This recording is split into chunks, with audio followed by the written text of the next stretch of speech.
Hello everyone.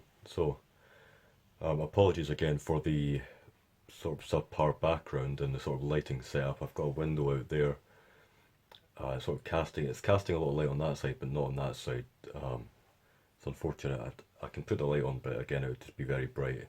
Just the way that the room is sort of set up at the minute, I may have to move this bookshelf that the phone is on a little bit forward so it gets more light, but we'll see how it goes. Hopefully, it's not too bad. Um, so, This is a review I've been wanting to do for a long time. I've sort of put it off as well though because it's obviously it's Crime and Punishment. It's a big book. Sometimes I do reviews that are concrete in its details, and I try and give as much detail as possible. However, I think for this one, since I read this in 2018, August 2018, and obviously I had not started the channel yet at all. Not for some while. I'd start the channel. I think for this one, I'm going to be doing this review in more of a sort of vague terms. So I'll discuss the essence of it and how I got into reading it, what I think Crime and Punishment sort of means to me, and how it sort of marks the beginning of proper reading for me, I suppose. Um, so let's get into it. Crime and Punishment. It was written in 1866 by Fyodor Dostoevsky. This is a book that I'd obviously known about for quite some time. It's ranked up there as one of the greatest works of fiction of all time, of course. And I feel like nothing I can say, definitely nothing I can say, will really. Well, I can't say anything that's been said before, essentially. And since I read this book in 2018, unfortunately, I'll just admit that I actually don't know, I don't remember the details for a lot of these characters and a lot of the plot points. However, I don't really think that that matters as much for Crime and Punishment because it's very much a book about introspection and brooding. It's really about 600 pages of well, sort of introspection after a crime is committed. So my dog just came in, just jumped on the bed. So yes, it's very much. Although a lot happens, we have a huge cast of characters. Obviously, we have a huge cast of characters ranging from people like we will have Rojan Romanovich Raskolnikov, which is the protagonist, this student who's sort of troubled and in poverty in St. Petersburg. We have his loyal student friend Razumihin, I believe it's pronounced. I watched a video. I was quite interested in the pronunciation of these names. I quite like Russian aesthetics and names, so I tried to get the pronunciations correct. We have Katerina Ivanovna, who is she's a wife in poverty. She has consumption. There's a lot. Obviously, this is a very dark story. It's Crime and Punishment. We have Semyon, who is a sort of hopeless drunk. All these sort of Russian stereotypes, I suppose you could think of it that way. Just it's very Russian. Rubles, vodka, poverty, crime, death, religion. So I mostly read this um,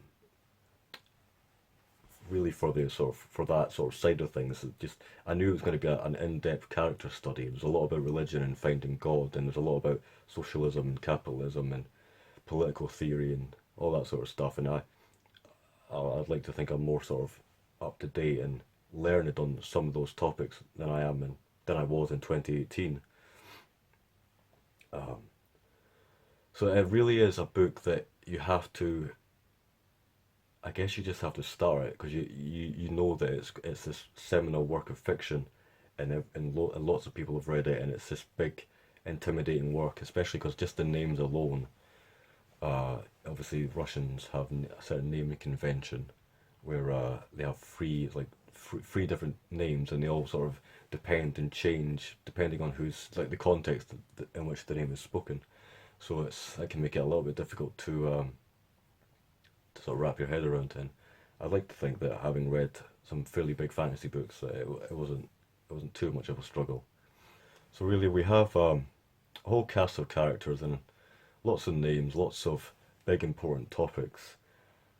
And that was one of the things that really made it sort of difficult for me to get into. I had only really just properly started reading in 2018. I'd read some books before then, but I started with like Nabokov in January 2018, and then obviously this was in August 2018. So Crime and Punishment not too long after that. Obviously I'd read books in between those two, but so that was really for me. I had always known about Crime and Punishment. I think, but just now, just I have this thing where I feel like when I have not read a book and I've not gone through the rigor of it and really sort of applied myself and fully come to terms with a book. For example, the Iliad is a good example. I'd always imagined it as this huge, lofty endeavor, um, and then it's an interesting thing. Whenever you finish a book like that or a work like that, you sort of come back to it and it feels very familiar and almost homely, and you sort of just almost smile in a way because it was this thing that seemed impossible to get into, especially if you weren't aware of the mythology and for Crime and Punishment, the politics and all that sort of stuff, and the Russian culture and whatever. But once you actually do face it, and just even if you don't understand everything, it will eventually, once you finish it, it'll feel familiar and you'll have gotten something out of it. And I think that's definitely Crime and Punishment for me, and it's hard to get across actually. The sort of it feel the book a book can feel faceless and sort of aloof and abstract and quite intimidating, but then you actually read it and it's not at all. That's one of the great things about books is if you apply yourself, um, it becomes familiar and it becomes easier, and you've broken a barrier, if that makes any sense. So Crime and Punishment, that's definitely the case with Crime and Punishment for me, anyway. And of course now that it's quite a lot of time has elapsed, 2018 I read it. I don't remember all the details, but I do remember the essence of it, and I can connect other books with Crime and Punishment. So whenever I think of books like Knut Hamsun's Hunger, I'll remember that I'll feel that it's connected to Crime and Punishment in the sense that it's modernistic and it's introspective and it has that sort of Raskolnikovian or whatever, however you want to say it, deep look into the self, I suppose. And you can do that for several other books, obviously. So the central conceit of Crime and Punishment, although there are a lot of strands and a lot of characters that I've not even discussed, Svidrigail of the Hedonist, well, lots of witnesses and investigators, characters I can't even quite remember, Zimitov, various sort of, I guess, authorities in St. Petersburg, um, whole different network of, I guess, network of people in this book, but it all comes back to Roger Romanovich Raskolnikov, this student who has come to St. Petersburg. And really, I can say that the book revolves around this a murder, I suppose, and that's not a spoiler to say. It's at the very beginning of the book, and it's Crime and Punishment. You know that something that a crime is going to take place. Really, the whole um, motive for Raskolnikov's crime is that he is in poverty, and he has this idea. He's written a sort of treatise on crime, and it comes down to if someone is in poverty and they can distribute wealth in some way, even if that is in a negative way, that will in some way balance out. That's what it comes down to. So a negative, which is killing someone, but if that releases wealth that someone is hoarding, uh, that is seen by Raskolnikov to be a good thing, positive overall for society, and so that is why he plans to murder the pawnbroker Alyona, um, and that's really all I'll say about that. It's this book is an interesting beginning. Raskolnikov seems to be, he's like the quintessential sort of neurotic character. He is the beginnings of modernistic fiction, I think. He's very, again, I'm going to use this word probably quite a lot, introspective. He's very much, he's a sort of loner figure who's always in his head. And I remember from the start of this book, it's very captivating start of the book, where he's counting out the steps from his lodge to where the pawnbroker is. I believe that is. I've not actually looked into it, but I believe that's how the book begins. And I just want to, on that point, I just want to mention that I'm almost trying to do this as a test. I've not actually looked at much of the details for the book. I'm really just trying to reflect on it and see how much I can remember it. So I think I'll leave it there for the main sort of how the book begins, and really from there, it's just this harrowing exploration into the depths of someone's psyche. It's he feels justified in doing what he did, Raskolnikov. He feels justified, and over time his defenses slowly break down, and he becomes paranoid. He hides the things that he takes from Alyona, the pawnbroker. So really, the book for me, it feels like it's interesting. It has although we have lengthy conversations about utilitarianism and rationalism and Russian nihilism, which was very popular at the time. Um, it almost feels like it's just a genuine thriller, almost stripping away all the sort of political and religious facets of the book. It's really just a gripping narrative, and it's a masterwork of um, it's just psychological fiction. We have again, it feels like a thriller because we have these scenes of. I remember this one particular scene where Raskolnikov is in a one-to-one with a man called Zamitov. I think that's how you pronounce it.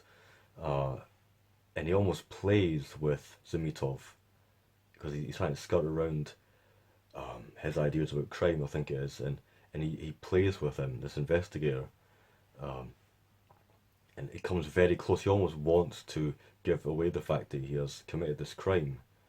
There's lots of scenes like that in the book, and it's very gripping. And I always remember the end where, or not the end, but there's scenes where he will go into this sort of office building where the authority, the essentially the police, I suppose, um, are, are located. Um, and there's such again there's such it feels very modern. It feels very modern, despite the fact it was written in 1866. We have these very tense conversations with these authority figures, and Raskolnikov's anger and the way he's very human. He'll be dejected, but then he'll be self-righteous, and then he'll castigate himself. He'll be very much he'll wallow in his he'll wallow in sorrow. Then he'll become he goes through cycles essentially. That's why I found it really interesting. Once I finished this book, I just felt like I very much connected with Raskolnikov, and I think that can only be the case when the book is that long and it dwells that long in somebody's head. So for me, it's very much a book about um, inner struggle. Now, just um, this can seem a little bit fake or superfluous or whatever, or not as genuine, but I am going to read just this little summary of the themes of Crime and Punishment because I can't pretend to understand it all, and I also definitely can't pretend to understand it all when I read it in 2018. I've since read more of Dostoevsky's books, White Nights and Notes from Underground. So I do understand more now than I did then. But just because this is a good encapsulation of it, I'm going to read this a couple of paragraphs here, just to give you an idea of the sort of things that the book touches on. So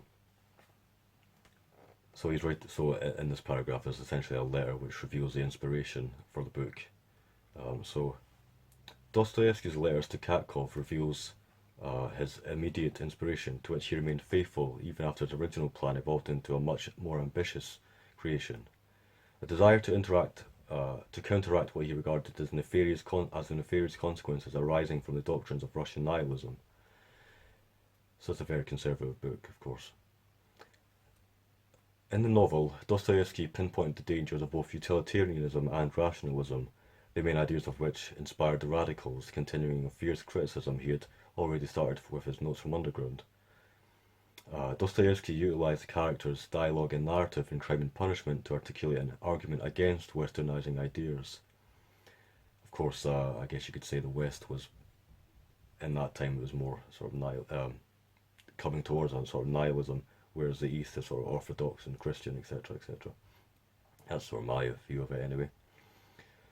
He thus attacked a particular Russian blend of French utopian socialism and Benthamite utilitarianism, sounds about right, which had developed under revolutionary thinkers such as Chernyshevsky. Now, I remember that from notes from Underground, and became known as Russian rational egoism. The radicals refused to recognize themselves in the novel's pages, since Dostoevsky pursued nihilistic ideas to their most extreme consequences. So that's a good point, actually. I always remember when I was doing analyses of this book, and for other books as well, like Notes from Underground, Dostoevsky is very much, you can't pin him down. Was he a Christian? Was he atheistic? He struggled a lot. He's very multifaceted. I remember that specifically. His sort of Christianity is very dark, and yeah, he's hard to pin down. So there's a lot here. I'll just skip down a couple of paragraphs.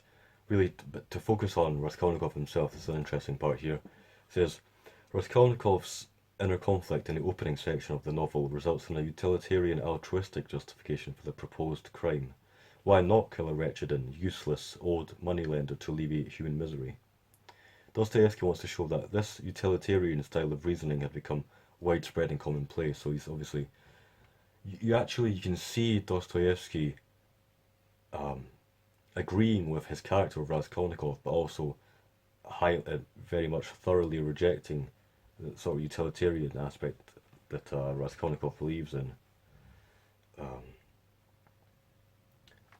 It was by no means the solitary invention of Raskolnikov's tormented and disordered mind. Such radical and utilitarian ideas act to reinforce the innate egoism of Raskolnikov's character and to help justify his contempt for humanity's lower qualities and ideals. He even becomes fascinated with the majestic image of a Napoleonic personality who, in the interest of a higher social good, believes that he possesses a moral right to kill. Indeed, his Napoleon-like plan impels him toward a well-calculated murder, the ultimate conclusion of his self-deception with utilitarianism. Last paragraph here, so I find that very interesting. It's a sort of dichotomy there. In his depiction of Petersburg, that's St. Petersburg, Dostoevsky accentuates the squalor and human wretchedness that passed before Raskolnikov's eyes. He uses Raskolnikov's encounter with Marmeladov, to contrast the heartlessness of Raskolnikov's convictions with a Christian approach to poverty and wretchedness. Dostoevsky believes that the moral freedom propounded by Raskolnikov is a dreadful freedom that is contained by no values because it is before values. And seeking to affirm this freedom, in quotes, in himself, Raskolnikov is in perpetual revolt against society, himself, and God. There's no sort of grander structure that's holding him in place. I believe that's saying there. He thinks that he is self-sufficient and self-contained, but at the end his boundless self-confidence must disappear in the face of what is greater than himself, and his self-fabricated justification must humble itself before the higher justice of God. Dostoevsky calls for the regeneration and renewal of sick Russian society, for the rediscovery of its national identity, its religion, and its roots. So it's very much a conservative novel about God and religion and society in a greater, grander traditional structure of localism, as compared with the nihilistic, untethered sort of view of things, worldview. So there's a lot in there, a lot I've not covered. I think I'll leave it there though, because I wanted to really just give an overview of the book. And although of course I do a lot of weird fiction, a lot of fantasy, I was trying to branch out into classics, to more classical works as well. So I think even though my channel is obviously mostly to do with horror fiction and fantasy and more surreal works, and this is very much a book of psychological realism, I think if you're interested in any sort of dark fiction, I think you can pick up Crime and Punishment and get something out of it. So that was Olden Word Books with Crime and Punishment. Thanks for watching, everyone.